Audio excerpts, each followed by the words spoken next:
Grabe, ang dami ng tao. Ito kanina, punong-puno ito. Nung nandun kami sa loob, kita nyo naman, oh. Ah, grabe. Yan na, galing dito sa loob ng Philippine Arena.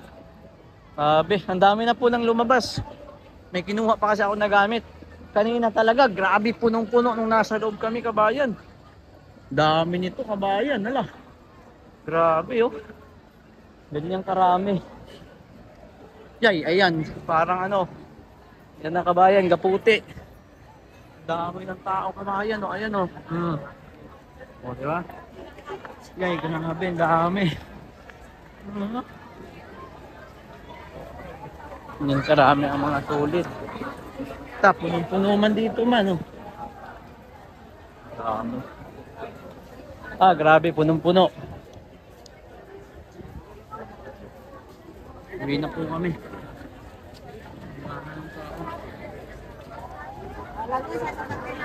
Oh, grabe. Dito tayo banda.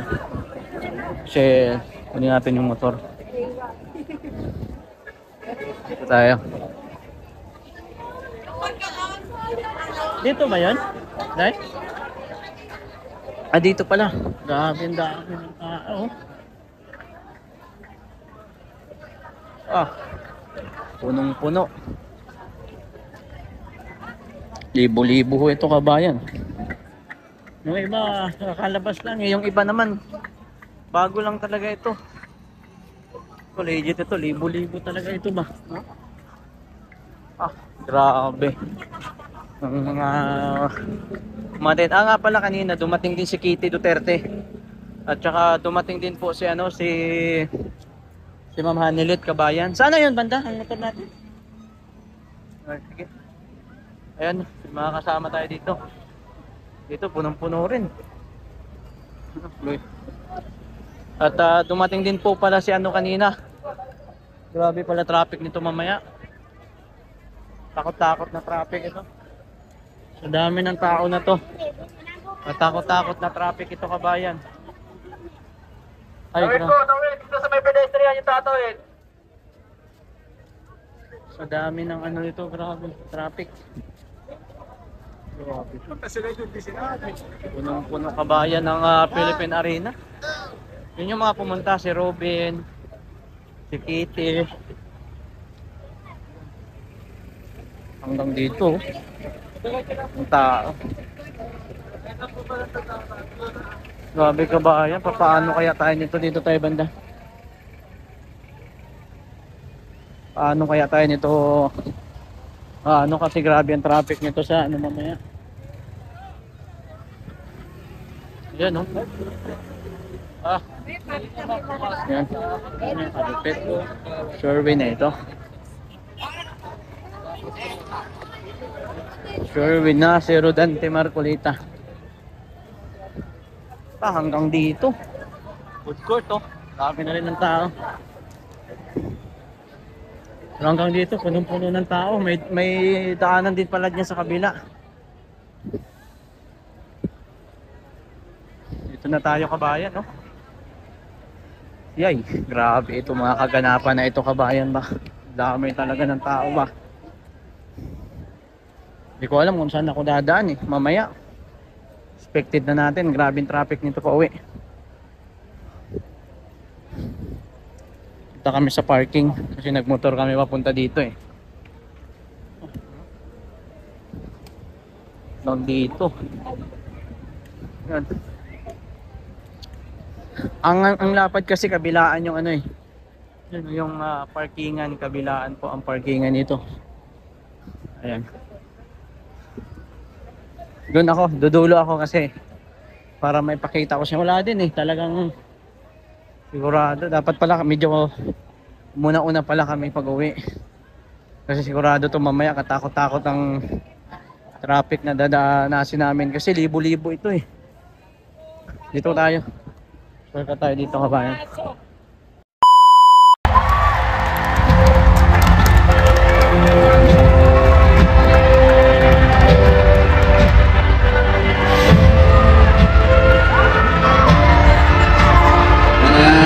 Mahal kong mga kababayan,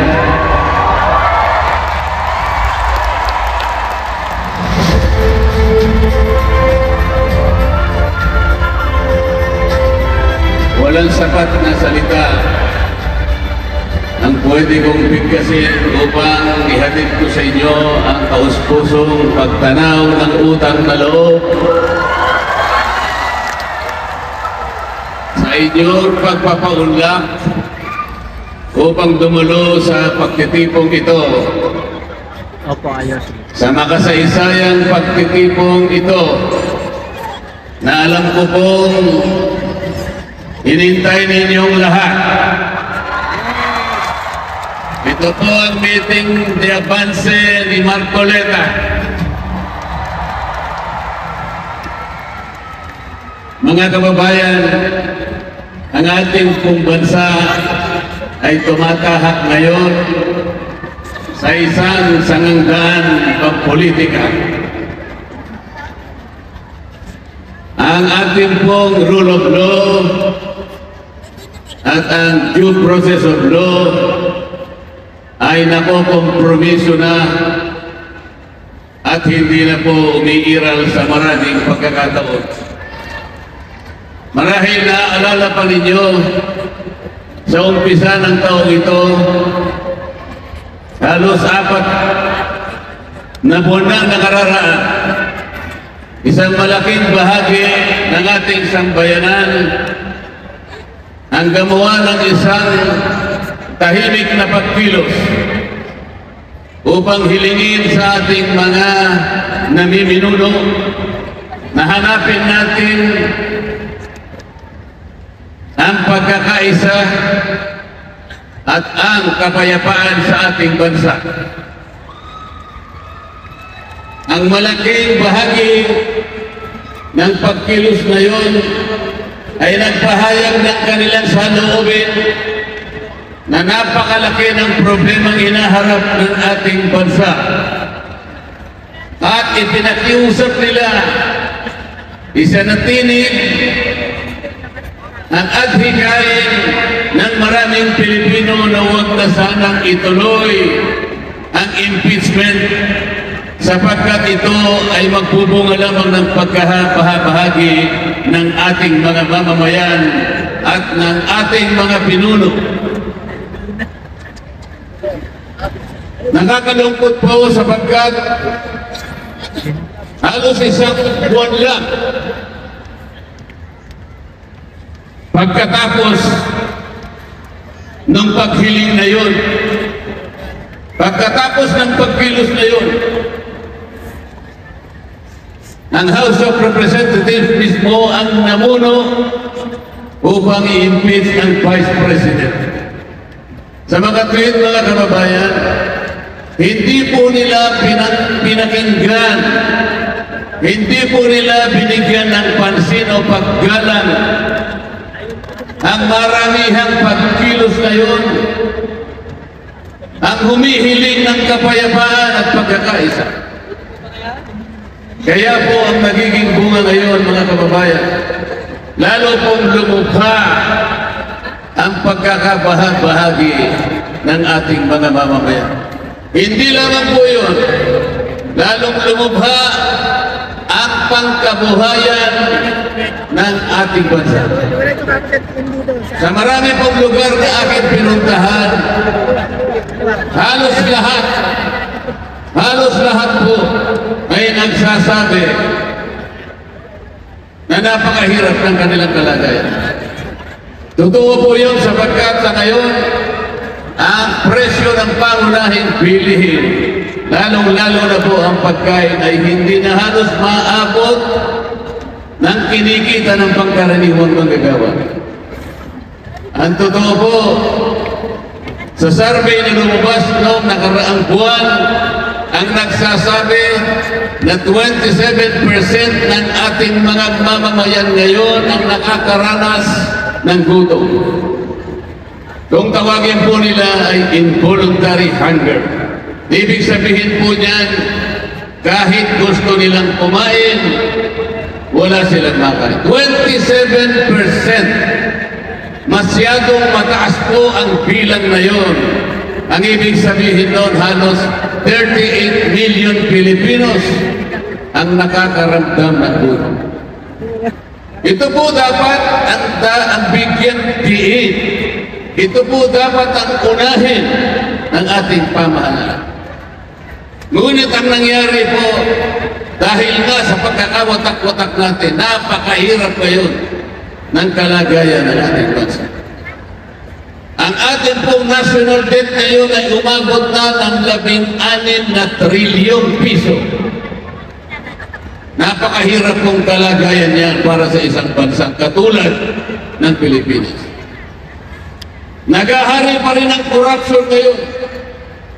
Dahil nga po sa hindi pag-iral sa maraming pagkakataon ng rule of law at ng due process.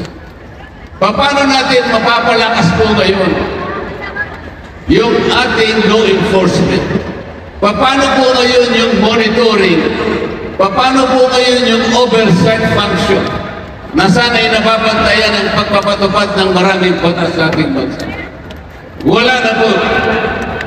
Halos 30% po ng pera ng kabagbayan ang pumupunta sa pulsa ng DA. Ganito na po ang kaawa-awang kalagayan ng ating mamamayan. Nasasakripisyo po ngayon, pati po yung serbisyong pampubliko. Yung edukasyon po ay sumadsad na ang kalidad ng edukasyon. Pati ang ating public safety, pati ang public health ay naharap sa isang napakalaking problema. Dahil po sa corruption. Ang ginagawa po ngayon ng mga pinuno ng ating bayan, siguro po kayo ay mga witnesses na rin. Kayo pong nakakakita kung anong ginagawa nila. Nagbibigay na lamang sila ng ayuda. 5 klase po ngayon ang ayuda na ibinibigay sa mga kababayan natin. 5 klase po. Ang una po yung 4Ps. Sinundan po yun ng MAED, sinundan pa ng AX, ng TUPAD, at ng AKAP. Alam po ba ninyo kapag susumahin natin ang halaga ng 5 klase ng ayuda na ito na pinamimigay sa ating mga mamamayan, ito po ay aabot ng mahigit 194 billion pesos. Malaking halaga. Sa halagang ito, ang dapat pong mabiyayaan, dapat matulungan ay hindi bababa sa 27 milyon na Pilipinong may hirap. Yun po dapat ang maserbisyuhan. Yung bilang na yun ang dapat maabutan ng ayuda. 27 milyon na mahirap na Pilipino. Ilan po kaya sa mga kababayan natin ngayon na nakakatipon ang magsasabing kayo man ay nabigyan ng ayuda? Kayo po ba lahat ay nabigyan ng ayuda? Sa dami po ba ninyong yan ay wala man lang isang nabigyan ng ayuda? Maaring tama po kayo sapagkat sa pagtaya mo, sa sarili mong pagtaya, wala pang 10% ng 27 million Pilipinos ang nabibigyan ng ayuda. Sapagkat sa aking palagay at sa aking pag-oobserba, pinipili lamang nila ang binibigyan ng ayuda. Yung kakilala nila, yung barkada nila, yung kasama nila sa partido nila, yun ang nabibigyan. Sabagat hindi po mabisang paraan. Hindi po yung ayuda na yan ang sagot para ibangon ang mahirap na kalagayan ng ating mamamayan. Ang ayuda po sa kanyang natural na kalagayan ay pantulong lang talaga sa mga emergencies. May nasunugan, may nabaha, may nabagyuhan. Kailangan mong tulungan, pero hindi po sa paraan na ito yung ginagamit nila para sa ganun ay masilong nila kayo na akala mo'y nagseservisyo sila sa iyo. Ang binibigay po nila ay magpapasaya lamang sa inyo sa loob ng isang araw. Kung halimbawa tumatakbong senador, magbibigay sila ng ayuda, magiging masaya lang kayo sa loob ng isang araw. Paano yung napakaraming araw sa loob ng isang taon na iuupo nila bilang senador? Anong magiging kalagayan? Magkano na po ba ngayon ng isang kilo ng bigas? Hindi ba 20 pesos lang? Budol! Meron kasi nangako na ibababa niya sa 20 pesos ang bawat kilo ng bigas. Budol! Nangyari po ba yun? Budol! Nangyari po? Hey! Hindi po nangyari. Hey!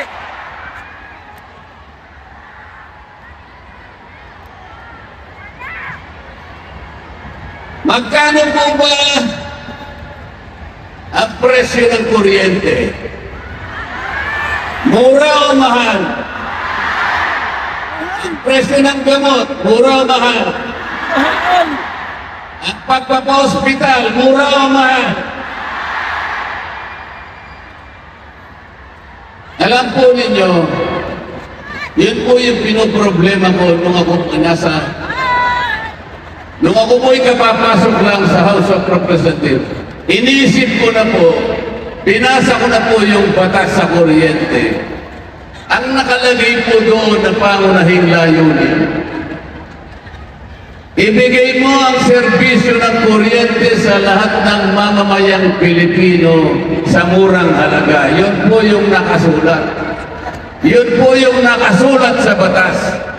Bakit po pagkatapos ng 24 na taon, yung kabaliktaran po ang nangyari? Ang singil ng kuryente sa ating bansa ngayon ang pinakamataas sa buong Asya. Bakit ganun po ang nangyari? Dahil wala pong nagpapantay sa pagpapatupad ng mga batas. Mga batas na sana'y nakapagbigay ng benepisyo sa inyong lahat. Ganito na lamang po ang gawin natin. Alam ko po na ako ay mananalo bilang isang senador.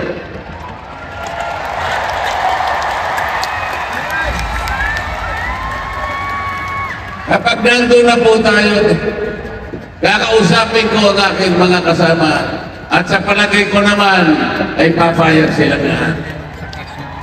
Kung hindi sila papayag ay tatanungin ko sila. Kung hindi kayo papayag o kayong mag-isip ng mas mabuti sa aking panukala. Kung wala kayong maisip na mas mabuti sa aking gagawin, huwag na kayong makipagdebate at wala naman kayong ilalaban.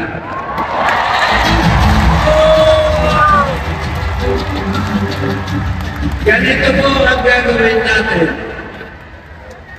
Dahil hindi naman lahat ay nabibigyan ng ayuda, ang karamihan nun ay kinukurap lamang nila.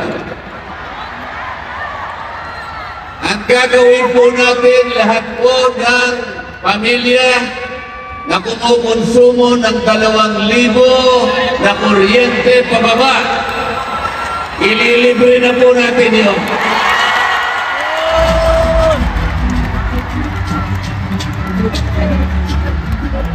Pwede natin gawin yun sapagkat ang mabibiyayaan po ay 27 billion Pilipinos. Ibig sabihin, walang lamangan, pare-parehong mabibigyan. Walang korupsyon sapagkat dire-diretso niyong pakikinabangan. Wala rin pong magpapapogi. Walang magpapasikat na akala mo sa kanilang bulsa galing yung pinabibigay. Hindi po. Kung sakasakali po, merong maglakas ng loob, magbigay sa inyo, kunin po ninyo, ngunit huwag kayong magpapasalamat sa kanila. Sapagkat pera po ninyo yun. Pera po ninyo yun. Tingnan po ninyo ang nangyari sa ating bansa. In-impeach nila yung Vice President at naghihintay lamang po na matapos ang halalan kapag nakakuha sila ng bilang,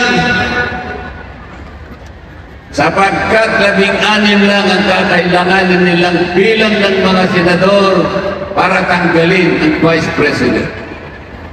Gusto nyo bang matanggal ang Vice President? Hindi! Ako rin po, ayaw po matanggal ang Vice President. Bisita po natin ngayong gabi si Miss Hanilet Abansanya. Bisita rin po natin ngayong gabi si Miss Veronica Kitty Duterte.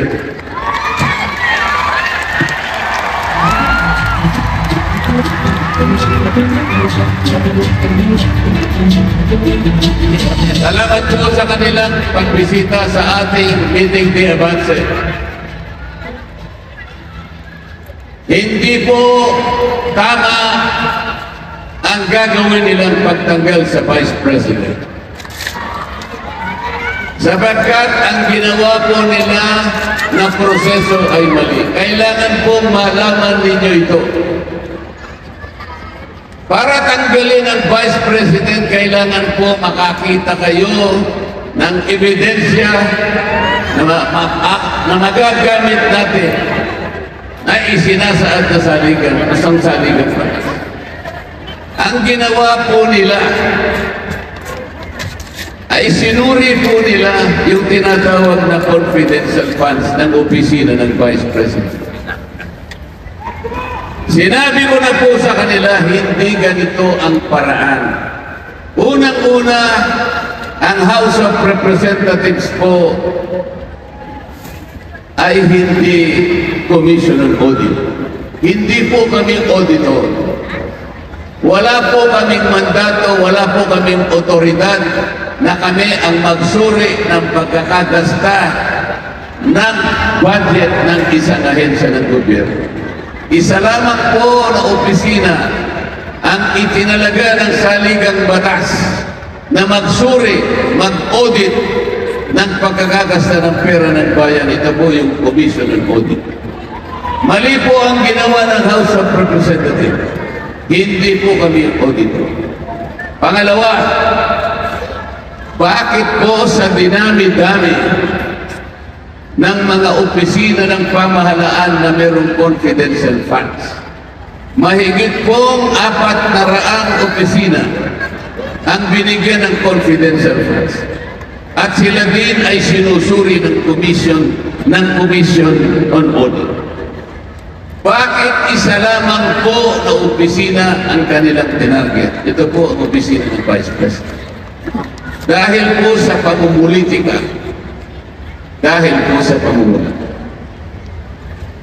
tingnan po ninyo yung proseso namin sa House of Representatives. Ang impeachment po ay dinadala sa Committee on Justice. Doon po sinusuri, doon po pinagdidibatihan ang ebidensyang ihaharap kung ang subject po ng complaint ay may impeach o hindi. Ang ginawa po nila ay isang Committee on Good Government, na ang tungkulin ay inquiry in aid of legislation. Hindi po pwedeng pagsamahin yung dalawang ito. Doon pa lamang nakikita na po ninyo ang napakalaking pagkakamali. Ang proseso ay hindi na po nasusunod. Pagkatapos noon, nakita ninyo, bigla nilang hinuli ang dating Pangulo ng Pilipinas. Dinukot nila at ngayon ay inilipad. Nandun na po siya sa kabilang panig ng daigdig. Ano po ba ang kasalanan ng dating Pangulo? Wala po. Nakita niya lamang ang panganib ng droga. Nakita niya na ang droga, kapag ito ay hindi nasupil sa tamang panahon, tiyak na sisirain ang maraming pamilya Pilipino. Kapag hindi nasupil ang problema ng droga, tiyak, wawasakin ang lipunan ng ating bansa. Gumawa siya ng paraan para labanan ang panganib nito. At ito po ay hindi naman kinwestiyon nung siya'y presidente pa ng ating bansa. Walang nagdemanda sa kanya. Walang umusig siya. Bakit pagkatapos po nito ay uusigin siya ng isang hukuman na hindi kinikilala ng ating bansa? Bakit po hahatulan ninyo? Sabi ko sa kanila, bakit uhusgahan ninyo ang programa ni Pangulong Duterte sa dami ng bilang ng namatay? Maaring maraming mamamatay sapagkat ang kalaban po niya ay mga kriminal. Ang kalaban niya ay mga nakahandang wawasak sa isang bansa. Ang mga kalaban ay mga gumagamit at gumagawa ng truko. Lalaban at lalaban po yan. Merong mamamatay. Doon mo ba uhusgahan ang isang programa na ang kanyang layunin ay ma-resolve, ma-isalba, ma-proteksyonan ng pamamayan? Hindi ba dapat ito ihusgahan sa dami ng mamamayan na nakinabang, sa dami ng pamilya na nagkaroon ng katahimikan ng kanilang loob sapagkat nakikita nila yung kanilang mga anak pwedeng maglakad sa mga daan, sa mga iskinita ng walang inaalala sapagkat wala na yung mga kriminal na talaga namang naghahanap lamang ng kanilang masisilan. Ngayon po ang Pangulo ay nandun na sa kabilang panig ng daigdig. Kahit na wala ng jurisdiction ng ating bansa, siya ay hahatulan. Tama po ba yun? Payag ba kayo na siya'y usigin at siya'y hatulan ng isang hukuman na hindi kinikilala ng ating bansa?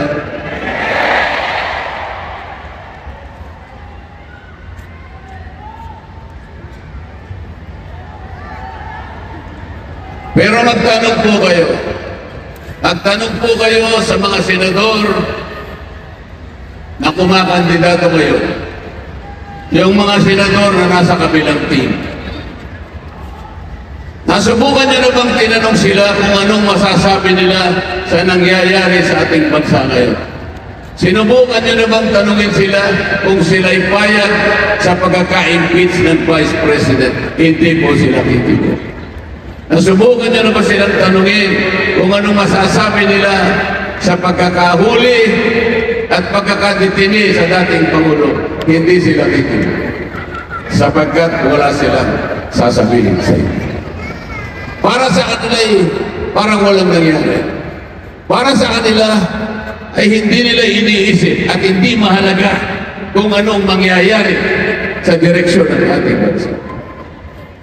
Hindi po nila kailanman sasagutin ang mga tanong. Bakit po? Wala po silang pakialam. Ang importante lang sa kanila ay mainuklok nila yung sarili nila. Hindi mo nila dapat sagutin. Bakit hindi nila pakialaman kung tama o mali ang nangyayari sa ating bansa? Gusto lamang ba nila na magpaboto sa inyo para sa ganun ay uupo na naman sila ng 6 na taon? Ilang beses naman silang nakabalik? 2, 3 beses, 4 na beses na silang bumalik sa Senado. Bakit? Bakit ganito pa rin ang kalagayan ng ating bansa? Kailangan po gamitin natin ang ating kapangyarihan. Sa marami pong lugar na pinupuntahan ko, malimit kong sabihin sa kanila, nasa inyong mga kamay ang kapangyarihan pumili ng susunod na mga senador na magsisilbi sa inyo. Kasi po yung kapangyarihan na ibibigay ninyo sa kanila ay ay meron silang kakayahan para baguhin ang inyong kalagayan. Kung gusto nilang gawin at kung kaya nilang gawin, yun po ang problema. Kailangan po ninyong pakaisip. Halimbawa po, ang kalagayan po ng ating mga local governments ngayon, units, katulad po ng mga barangay. Alam ko po, sa gabi nito ay meron tayong mga bisitang dumalo ng mga barangay kapitan. At marami rin mga mayor siguro na nandito.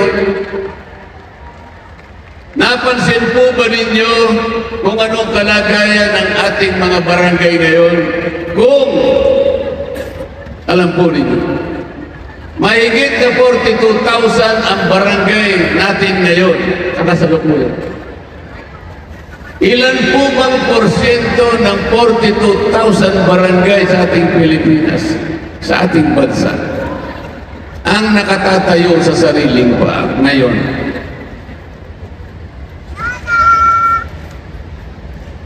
Lalong-lalo na po yung mga barangay na nasa 4th class and 5th class municipalities. Ilan po bang barangay out of 42,000 and more barangay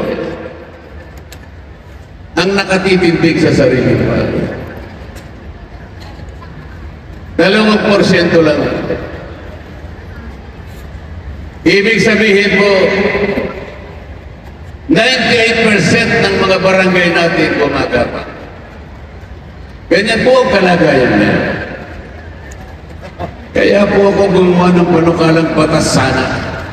Inisip ko na kailangan ding tulungan ng mga barangay, lalo na po yung maliliit. Dahil sa kakulangan ng pondo. 67% po ng mga barangay sa buong Pilipinas, ang budget po ninyo ay 3 milyon pababa. Tama o hindi? Sa 3 milyon na budget sa loob ng isang taon, paano po mabubuhay ang barangay? Kasi po nakadepende lang kayo sa IRA. Doon sana sa aking panukalang batas, inisip ko na makakalap tayo, makakuha tayo ng maraming pondo na panggasta ng maraming barangay.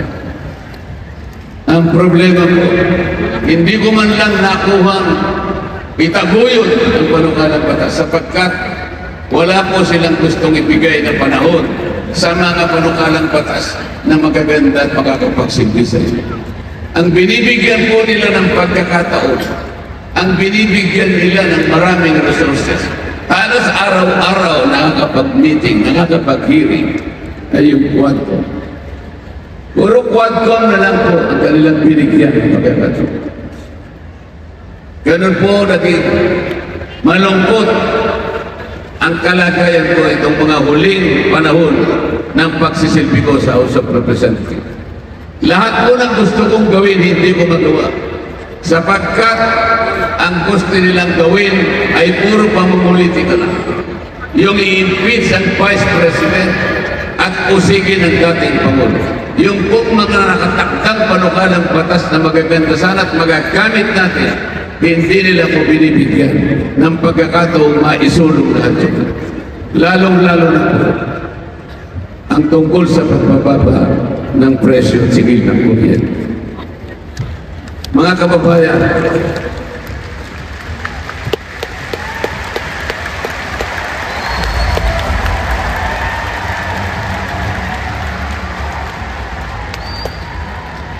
alam ko po sa gabing ito, makakagawa tayo ng isang kasaysayan. Sa dami po ninyo ngayon, ito na po yata ang pinakamaraming pagtitipo na nakita ko sa akin pagkakampanya.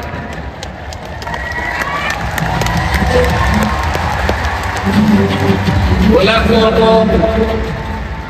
may bibigay ng akit sa inyo. Wala po akong akap na dala para sa inyo.